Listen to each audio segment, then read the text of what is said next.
Now the air quality alert for the Big Apple, and the reason is wildfires. More than 15,000 acres in New Jersey have been burned, and the smoke is now in New York City. Zamer Cagliano reports that smoke may become so bad that we could see the return of masks.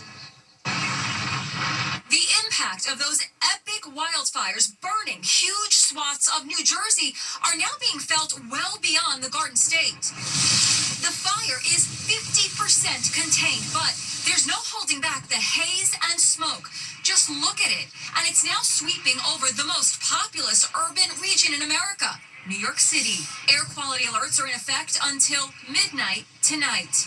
WCBS meteorologist John Elliott. Where is the smoke going? Well, the answer, my friend, is blowing in the wind. Some of the guidance has some of the smoke from the fire miles and miles away, reaching New York City. I'm in Times Square, smack in the middle of Manhattan, and there is a definite haze in the air, and it's reminding many of that eerie orange glow that hovered over the city 2 years ago that caused the sky to turn orange. It was the result of Canadian forest fires.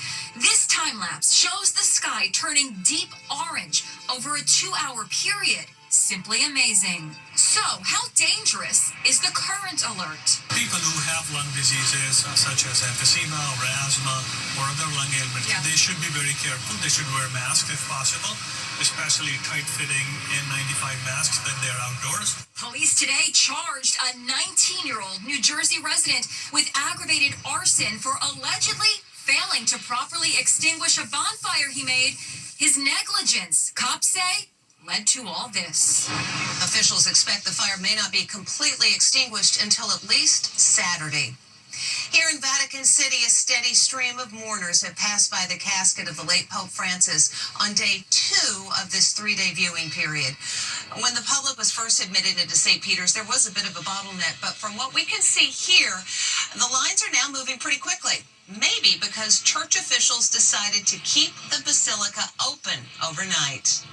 We've all seen those long lines to view Pope Francis as he lies in state. Here's what it's like when you finally get to the front. A few moments of reflection and a brief glimpse of the Pope. Security guards keep the line moving and are cracking down on people taking selfies with the coffin. This couple stopped to take a selfie and they were told to move away by an usher. Some say so many mourners are taking photos of the Pope in his coffin that it's disrespectful. But look, even nuns are doing it. Up close, you can see that the Pope has a large bruise on the left side of his face. Experts say that's normal, likely to be bruising caused after death when the body was being dressed for viewing. So many people have come here to pay their respects to Pope Francis that the Vatican decided to leave the doors to St. Peter's open all night long, only closing for about an hour at 6 o'clock this morning.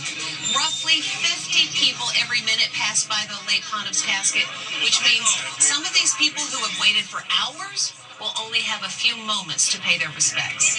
Abby and Camilla are American students studying in Italy.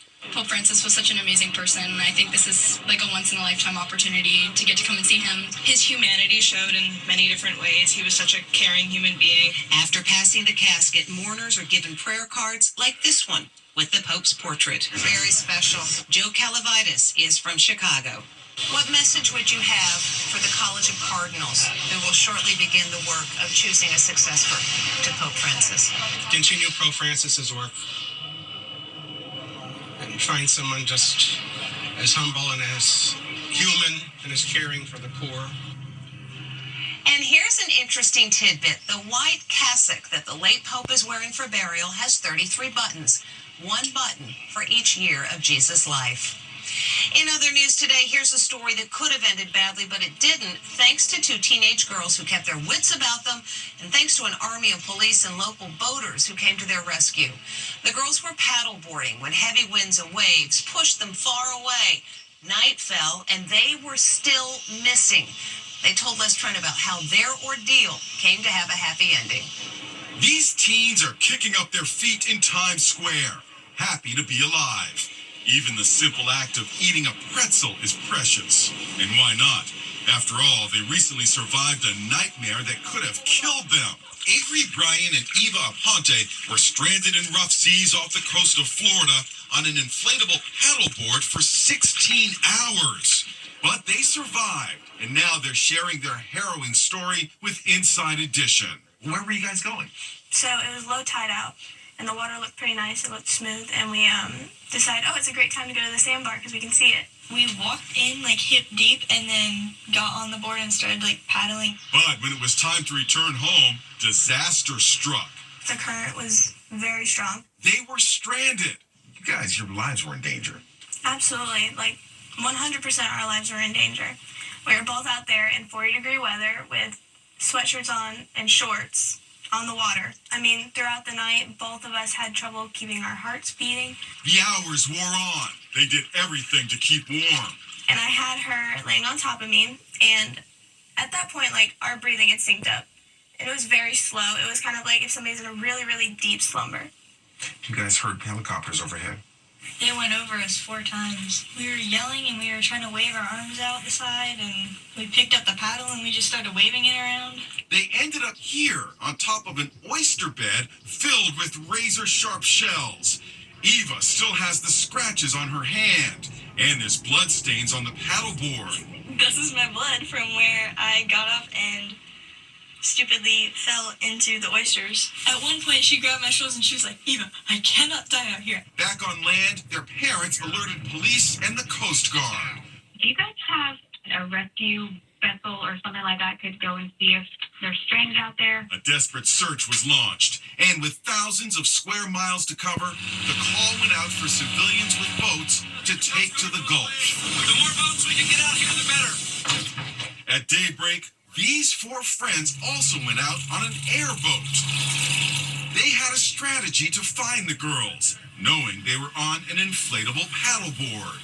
That changed the whole perspective on where to search in our heads, knowing that with an inflatable object like that, you're going to follow the wind pattern less than the current pattern.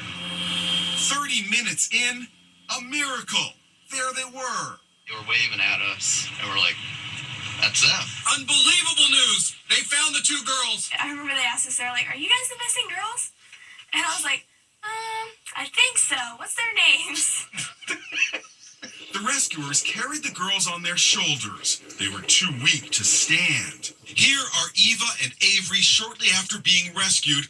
With warm clothing and blankets, they snuggled on the airboat wearing headphones. I'm glad that I experienced this with my best friend. I mean, I don't want anybody else to experience it because it's not fun. The friends say they do plan to go paddleboarding again, but not in the ocean. Cops are on a manhunt in Manhattan, but it's not a human perp they're looking for. It is a pesky turkey that has been eluding capture.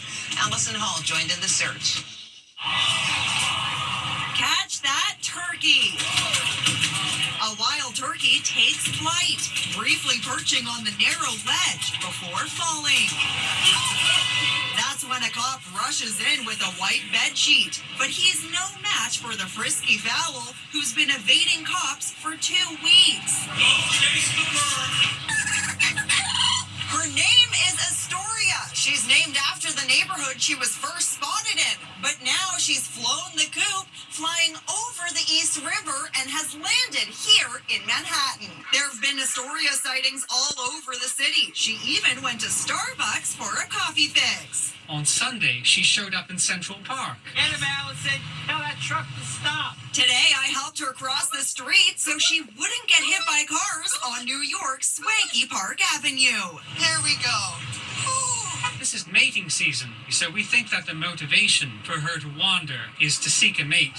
Everyone's rooting for Astoria to find true love in the Big Apple.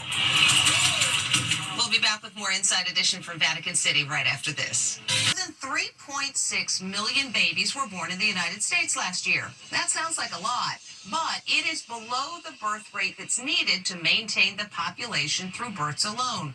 President Trump wants to address that by paying women $5,000 to have a child. And not everyone's applauding that idea. President Trump wants a baby boom. He wants to fill the country with beautiful babies. But Trump's plan to reward moms with cash and medals is sparking controversy today. The White House is reportedly considering several proposals to boost the nation's declining birth rate, including a $5,000 bonus, scholarship opportunities, and awarding a National Medal of Motherhood to women with 6 kids or more. There are reports that you're considering doing something for moms across the country, giving them some type of bonus. Sounds like a good idea to me. But there are many women who don't think it's a good idea. You think I'm gonna have a child for $5,000 and a medal? $5,000 isn't even gonna get you out of the hospital. The View's Whoopi Goldberg also scoffed at the cash bonus idea. I am incredibly insulted by this. I don't know what $5,000 is supposed to do. Les Trent spoke with Simone and Malcolm Collins. They are among those advising the president. They've drafted several executive orders, including one to create the National Medal of Motherhood. They have 4 children under 5 and 1 on the way. And you want more? Yes, 100%. What? Oh my gosh, as many as we possibly can. The Collins count Elon Musk as a friend. He has 14 children. I do have a lot of kids. I encourage others to have lots of kids. What is the need, do you believe, to increase the population, especially in the United States? If our fertility rate continues to fall at the rate it has over the past 10 years, our economy and society can't continue to function if that happens. According to the CDC, the birth rate in the United States has been dropping about 2% every year. Still to come. Finally today, while Pope Francis is often very serious in public, those close to him say he also had a fun side. And this video proves it. It's the day the Pope joined the circus. When acrobats visited the Vatican, one of the performers put a spinning soccer ball on Pope Francis's finger, and it spun. The big smile on the pontiff's face says it all. Pope Francis always emphasized the importance of enjoying life. He said, quote, "Joy springs from a grateful heart." We'll see you tomorrow.